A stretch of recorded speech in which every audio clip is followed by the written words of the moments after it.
Hello guys, आज हम discuss करने वाले हैं क्लास 8 हिंदी के बाज और सांप चैप्टर को। गाइस, इस चैप्टर के राइटर हैं हमारे निर्मल वर्मा जी। तो इस चैप्टर में निर्मल वर्मा की कहानी बाज और सांप एक बोध कथा है, ठीक है। और इस स्टोरी में टू मेन कैरेक्टर हैं, बाज और सांप। इनमें से सांप को कायर दिखाया गया है और बाज को एक वीर योद्धा और स्वतंत्र प्रकृति का पक्षी बताया गया है। चलते हैं चैप्टर की तरफ। तो इस चैप्टर में टू मेन कैरेक्टर है बाज और सांप। ऐसा आपको मैं पहले ही बता चुकी हूँ। जो सांप होता है वो समुद्र के किनारे पत्थरों से बनी हुई गुफा में रहता है। उसे इस बात से खुशी होती है कि उसे ना किसी से कुछ लेना है और ना ही किसी से कुछ देना है। वो अपनी जगह पर बहुत ज्यादा खुश है। उसे कोई भी हार्म नहीं कर सकता, इस बात की उसे बहुत ज्यादा खुशी है। एक दिन क्या होता है, एक घायल बाज उसकी गुफा में आ गिरता है। वो बहुत बुरी तरह से जख्मी था। अब बाज सांप को बताता है कि उसने अपनी लाइफ में सब कुछ एंजॉय किया है और ये उसकी लाइफ का लास्ट टाइम है, मतलब अंतिम पल है। बाज सांप को कहता है कि आकाश में उड़ना बहुत ज्यादा खुशी देता है, बहुत ज्यादा स्वतंत्रता महसूस कराता है, बहुत ज्यादा खुशी देता है। उस आनंद के सामने दुनिया के सारे आनंद फीके हैं। बाज सांप की गुफा की जो स्मेल होती है ना, उससे बहुत ज्यादा परेशान हो जाता है। उसको वो स्मेल बिल्कुल भी अच्छी नहीं लग रही थी।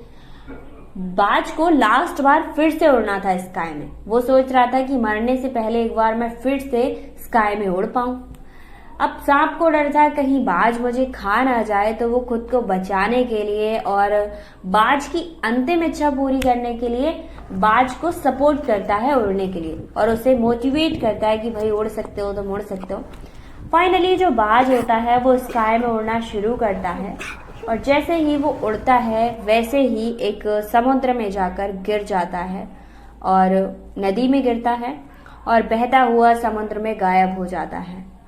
सांप हैरान था कि आकाश में उड़ने का ऐसा कौन सा मजा है जिसको लेने के लिए बाज ने अपनी जान दे दी। मतलब वो अच्छा खासा जख्मी था, ठीक हो सकता था, बट उसने जान पूछ के उड़ान भरी और वो जाकर नदी में गिर गया। नदी ने उसे समुद्र तक ले गई और वो ना जाने कहाँ गायब हो गया। सांप के मन में भी उड़ने की इच्छा जागने लगी कि भाई मैं भी उड़ना चाहता हूँ, क्या होता है आसमान में, क्या करना, मतलब कैसा लगता है। वो उड़ने के लिए अपने शरीर को हवा में उछालता है और जमीन पर गिर जाता है।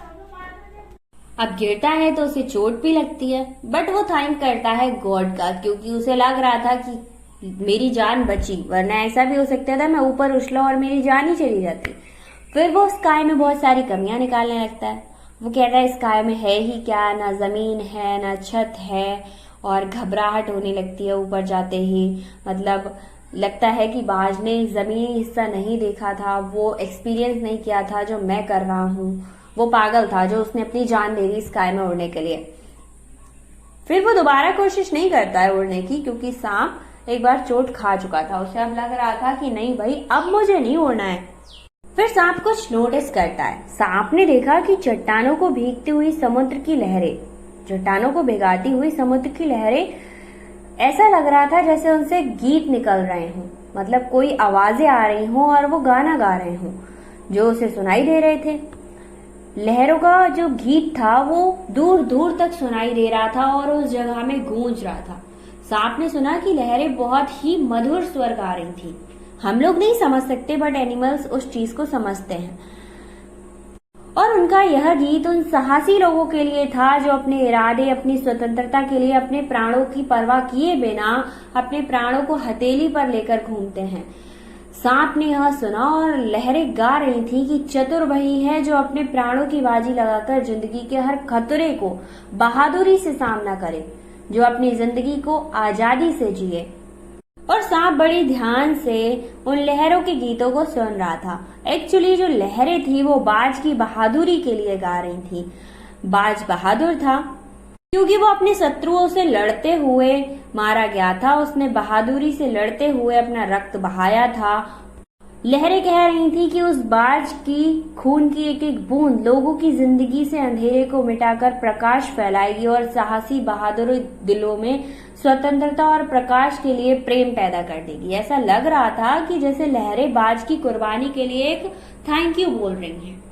लहरें बाज से कह रही थी कि उसे भले ही अपना जीवन बलिदान कर दिया हो, बट हम उसे अमर रखेंगे, हम उसे याद रखेंगे और आजाद और बहादुरी के लिए उसकी मिसालें देते रहेंगे। ऐसा लग रहा था उन लहरों को सुनकर कि लहरें कह रही हों कि भले ही बाज ना है, बट जब कभी भी साहस और वीरता के गीत गाए जाएंगे तो उसका नाम बड़े ही गर्व और श्रद्धा से लिया जाएगा, क्योंकि बाज ने भी हिम्मत और वीरता का उदाहरण सबके सामने प्रेजेंट किया था। अंत में यानी लास्ट में जो लहरें थीं, वो यह गीत जिंदगी के उन दीवानों के लिए जो मर चुके हैं या मृत्यु से नहीं डरते हैं, जो मौत के सामने देखकर कभी भी अपना रास्ता नहीं बदलते हैं, उनसे लड़ने की उन वीरों को हमेशा याद करती रहेंगी, उनकी गाथाएं सबको सुनाती रहेंगी। यहीं पर हमारे चैप्टर का लास्ट हो जाता है। आई होप आपको समझ आया होगा। मिलते हैं नेक्स्ट वीडियो में एक और चैप्टर के साथ। Thank you so much. Chapter का लास्ट होता है। मिलते हैं नेक्स्ट वीडियो में एक और चैप्टर के साथ। Thank you so